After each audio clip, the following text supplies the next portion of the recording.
All right, chapter 12. Where's my glasses?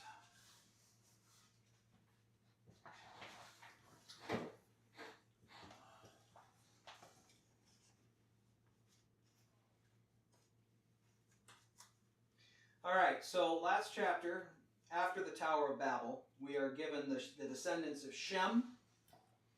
We have the dividing of the earth, which is the division of the languages of people and the separation of people into multiple nations, families. Keep in mind that the modern concept of a nation is not the ancient concept of a nation. We have the idea of a nation as a nation state with a system that is linked to land boundaries in particular, with a formalized system of government, with recognized boundaries from all of the other nations and so forth, that in many ways severs the nation or the state from the nation itself, from the people, the one people that is in that nation. And that concept only developed in much later. The ideas of nations through most of time, most of the ancient world, has far more to do with the specific people themselves. You could be separated geographically and still be one nation. And so the division of the world that takes place in Genesis chapter 10 and 11, because it's referenced in 10 and then 11, it speaks of it again as we recount the descendants of Shem, has more to do with the language / family groups that God caused at the Tower of Babel. And so a nation was far more defined by the people, not by the land. And so nations could migrate, for example, and they'd still be a nation. And so you have this concept already here when God calls Abraham now in chapter 12. Now we already see that Abraham, a descendant of Shem, with his father Terah and his nephew Lot, decide that they're going to go to the land of Canaan. And the interesting thing is we're not told anything about what led to that decision in chapter 11.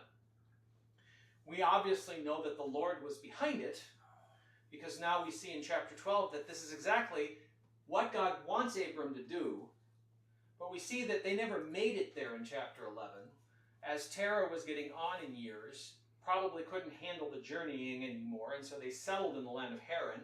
They just settled down, but they were nomadic in that way. They could just as well pick up roots and keep going. All right. Now the Lord said to Abram, "Go from your country and your kindred and your father's house to the land that I will show you, and I will make you a great nation." And so this is a new nation that God is founding, coming from Abraham himself.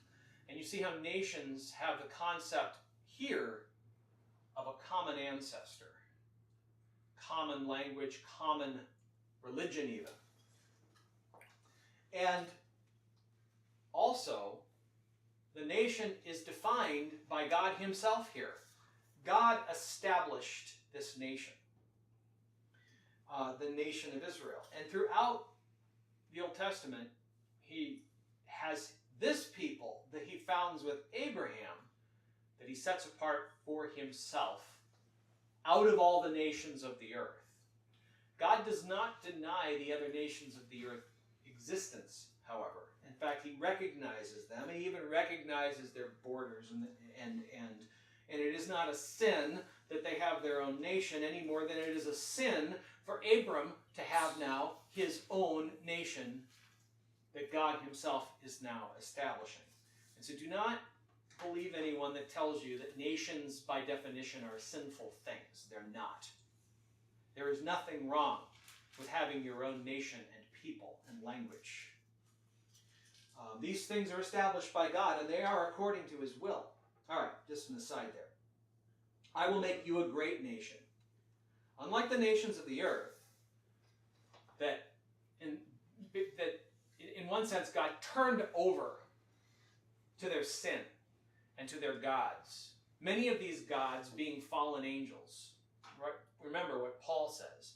The things that the pagans sacrifice, they're sacrificing to demons. And so you've got the fallen angels that God has abandoned these nations of the world to. They did not want to be ruled over the true God, the God who made heaven and earth. Then he will let them be ruled over by demons. But this people he keeps for himself. Because God always has a church, a people that he has chosen and redeemed. And sometimes it's very, very small.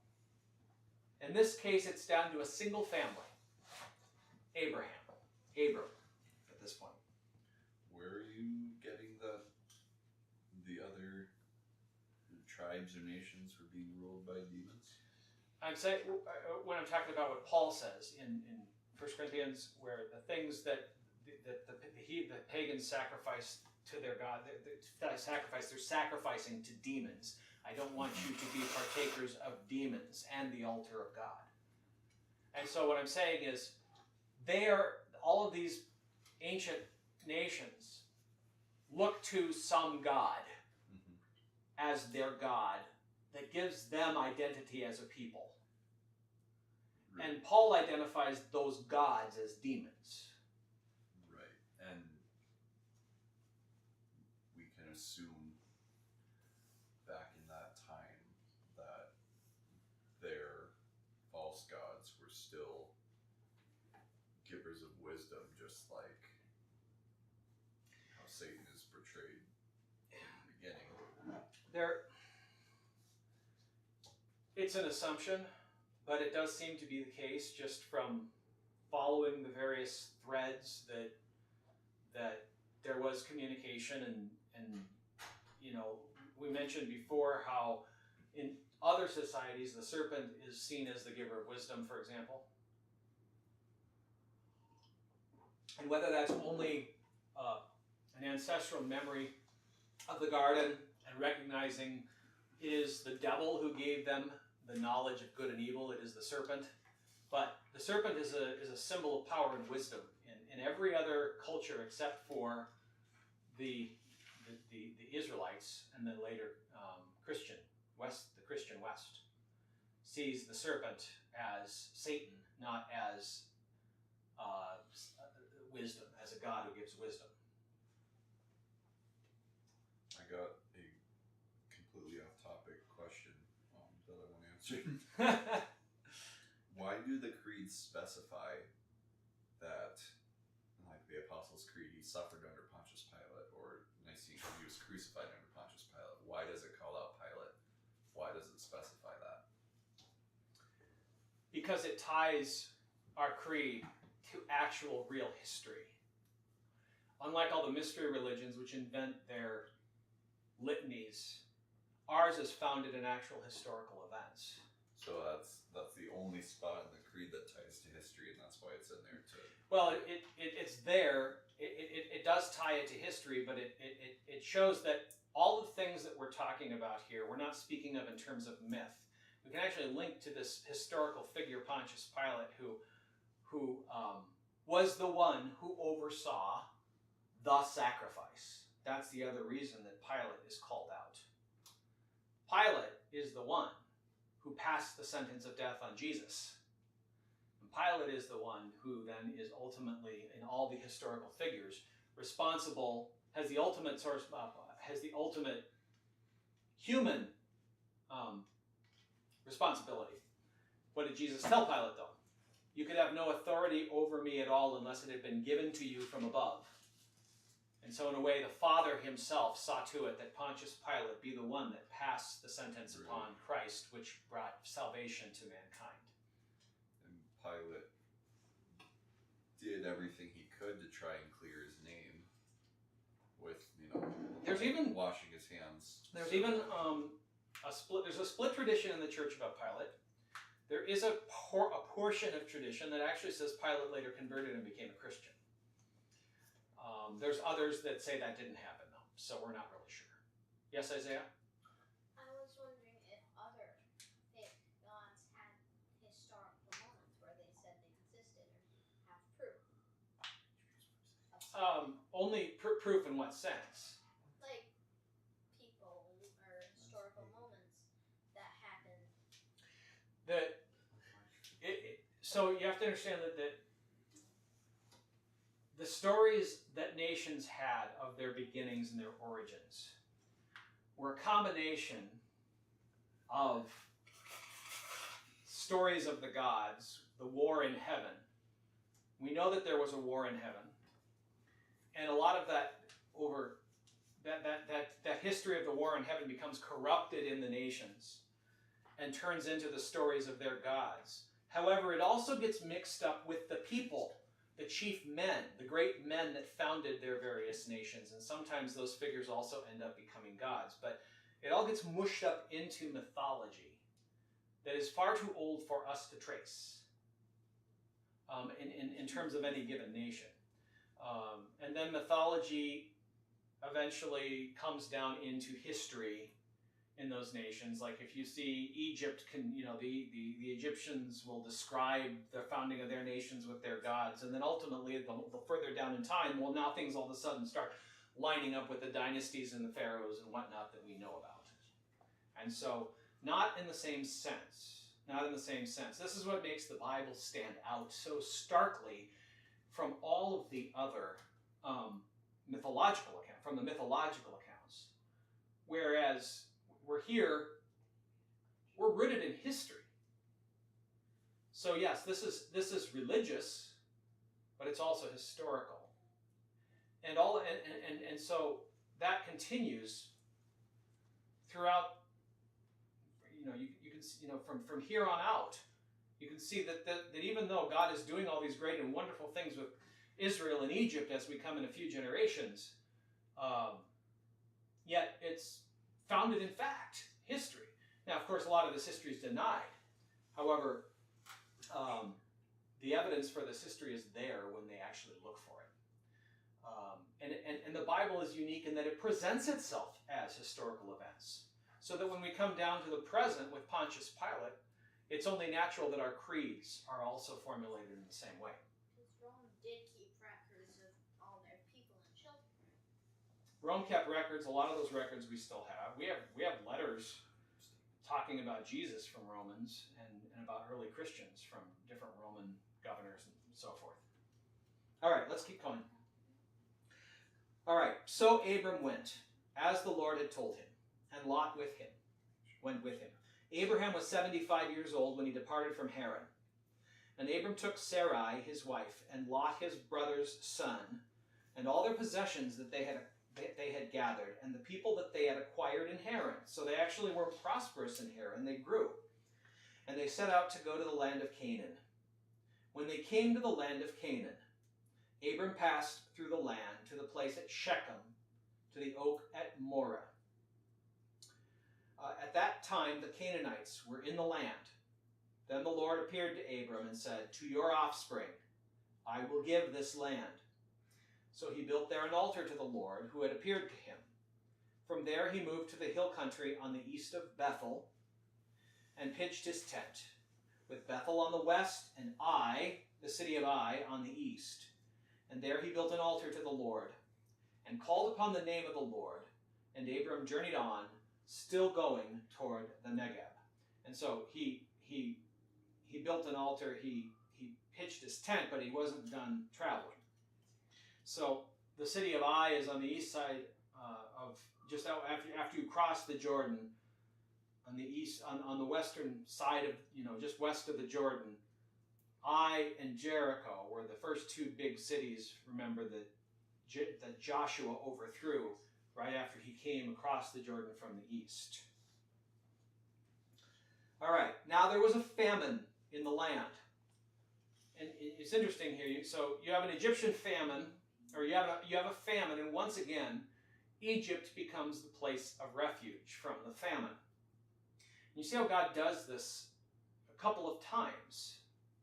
And so Abram and Sarai end up going to Egypt, and he lived there because the famine was so severe.